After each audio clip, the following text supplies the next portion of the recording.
Hello, xin chào tất cả các bạn. Hôm nay mình muốn chia sẻ đối với các bạn một món ăn cơm nữa cũng rất là đơn giản và dễ thực hiện. Đó là tôm rim nước cốt dừa. Một món ăn rất là dân dã và là một trong những món ăn đặc sản của tỉnh Bến Tre. Ở vùng miền Tây sông nước đó các bạn. Thì món ăn này nghe qua thì có vẻ như là dễ ngấy. Nhưng mà nó lại rất là đưa cơm luôn. Không hề ngán một chút xíu nào. Và để biết được món ăn này nó lạ miệng và nó ngon như thế nào thì các bạn hãy cùng mình vào bếp và thực hiện nha. Rồi ở đây thì mình có 500g tôm. Hôm nay mình sử dụng tôm đất. Các bạn muốn làm cái món mà tôm rim nước cốt dừa này thật là ngon thì các bạn phải ưu tiên lựa chọn cho mình ở đây là tôm phải rất là tươi.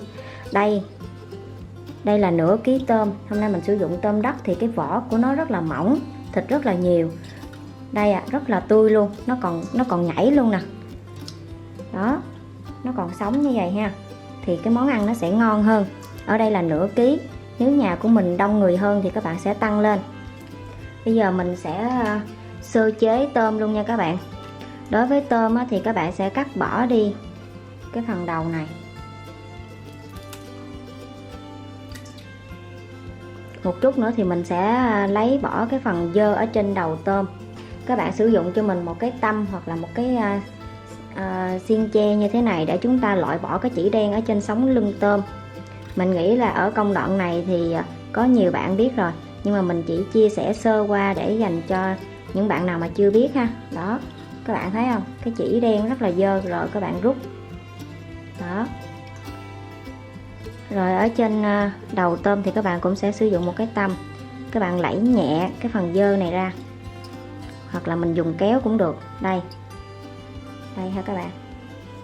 Đó, có như vậy mà các bạn sẽ sơ chế hết cái phần tôm còn lại.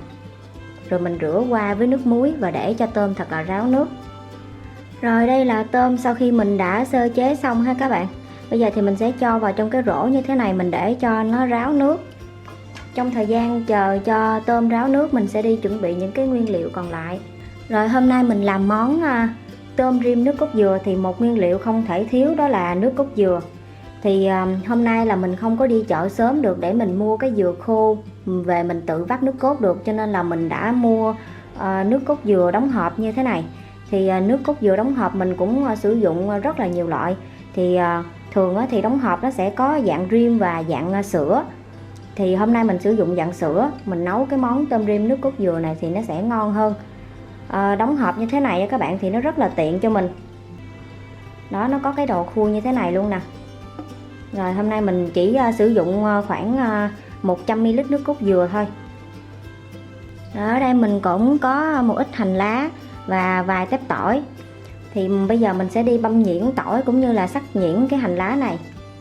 Rồi tiếp đến mình chuẩn bị một cái thau sạch như thế này. Bây giờ mình sẽ đi ướp trước gia vị cho tôm để tránh cho tôm nó không có còn được tươi nữa đó. Bây giờ tôm nó cũng đã ráo nước rồi. Giờ mình cho tôm vào mình ướp nha. Rồi bây giờ mình sẽ cho vào đây 1 muỗng vung cà phê hạt nêm và 1 muỗng vung cà phê muối.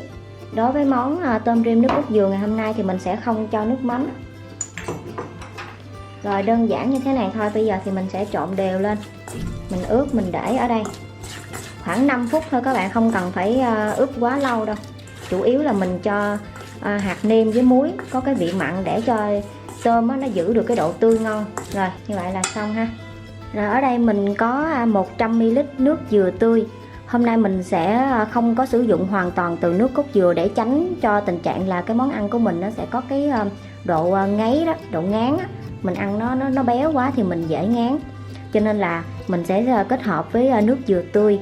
Ở đây là 100ml nước dừa tươi. Các bạn sử dụng cái loại mà trái dừa mà nó hơi cứng cại một chút xíu, có thể làm mứt được đó, thì cái nước dừa nó sẽ ngọt, nó sẽ rất là ngon. Rồi với 100ml nước dừa tươi thì ở đây là nước cốt dừa đóng hộp này. Mình sẽ khui ra.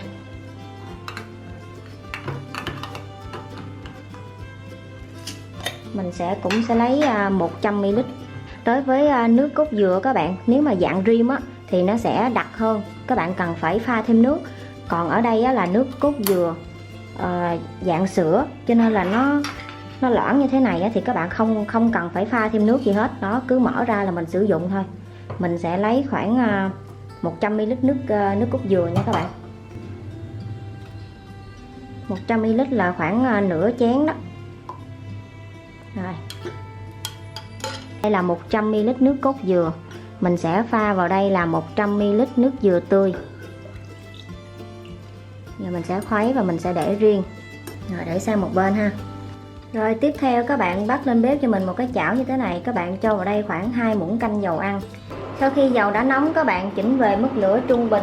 Các bạn cho hết tỏi băm vào mình phi lên cho nó thơm. Món tôm rim nước cốt dừa này các bạn ăn được một lần là ghiền luôn. Sau khi tỏi đã bắt đầu thơm và vàng các bạn tăng mức lửa lớn hơn một chút. Rồi bây giờ mình sẽ cho tôm vào mình xào nha các bạn.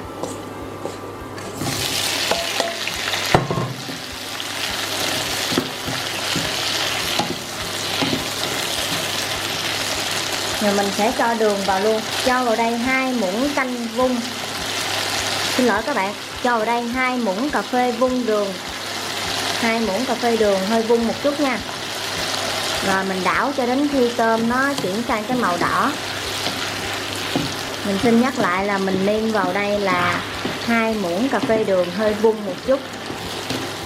Mình chỉ nêm thêm đường thôi, bởi vì trước đó mình đã nêm muối và hạt nêm rồi nên mình sẽ không có nêm thêm nữa. Để lửa lớn để cho tôm nó đỏ. Lý do mình cần phải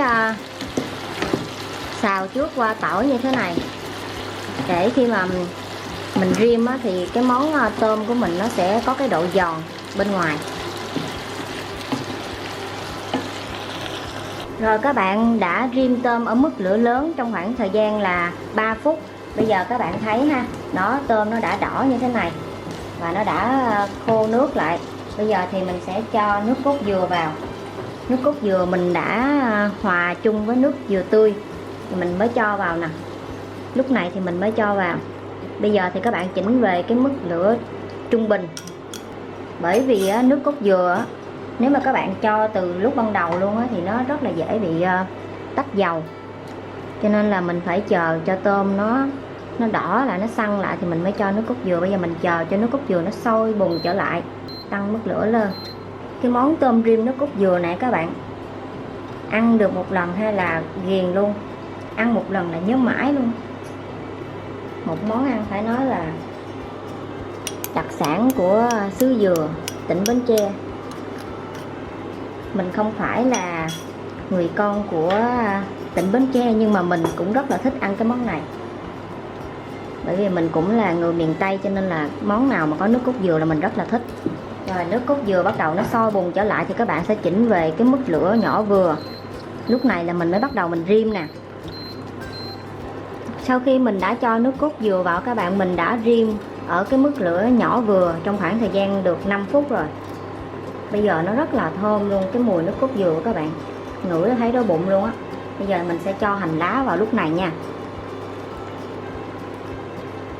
Mình cho cũng tương đối nhiều. Bạn nào không thích ăn hành lá nhiều thì các bạn có thể giảm lại.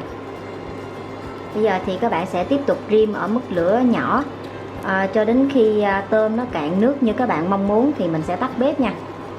Sau khi đã cho hành lá vào thì các bạn có thể là mình nếm lại xem là cái gia vị nó đã vừa với khẩu vị ăn gia đình các bạn chưa. Rất là vừa luôn. Cái món mà tôm rim nước cốt dừa các bạn, để biết nó đạt hay không thì các bạn nêm làm sao mà nó có cái vị ngọt ngọt, mặn mặn và nó phải dậy lên cái vị thơm, cái mùi thơm và cái vị béo của nước cốt dừa, tức là cái món tôm rim nước cốt dừa của mình là thành công nha. Rồi lúc này tôm đã bắt đầu cạn nước ha các bạn. Đó, nó kẹo lại như thế này luôn. Thì mình sẽ tắt bếp nha. Và mình sẽ cho hết cái lượng hành lá còn lại vào nè. Rồi mình đảo sơ qua là mình sẽ nhắc khỏi bếp và mình cho tôm ra đĩa và thưởng thức. Đó, nó khô lại như thế này luôn ha các bạn. Tôm quá ngon luôn. Rồi mình chúc cho tất cả các bạn sẽ thành công với món tôm rim nước cốt dừa này. Một món ăn thật là đẹp mắt, thật là đưa cơm. Với cái vị ngọt thơm của nước cốt dừa nó thấm đều vào trong tôm như thế này. Đó, rất là ngon.